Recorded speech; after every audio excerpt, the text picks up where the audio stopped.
Hello guys, কেমন আছেন সবাই? আশা করি সবাই অনেক ভালো আছেন।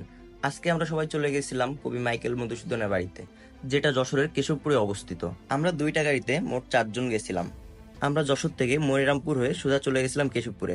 রাস্তাটা ছিল খুবই সুন্দর, যে কারণে বাইক চালাতে তেমন কষ্ট হচ্ছিল না। রাস্তার ভিউটাও ছিল খুবই সুন্দর, যেটা আমরা উপভোগ করতে করতে যাচ্ছিলাম। বেশ কিছু সময় বাইক চালানোর পর আমরা পৌঁছে যাই মাইকেল মধুসূদনের বাড়িতে। তারপর বাইকগুলো আমরা পার্কিং এ রেখে আমরা একটু হাঁটতে হাঁটতে সামনের দিকে যাই। আমরা একটু সামনে গিয়ে দেখি মাইকেল মধুসূদন দত্তের বিশাল বড় এক মূর্তি বানানো আছে, যেটা দেখে আমরা তারপর চলে গেছিলাম বাড়ির ভিতরের দিকে।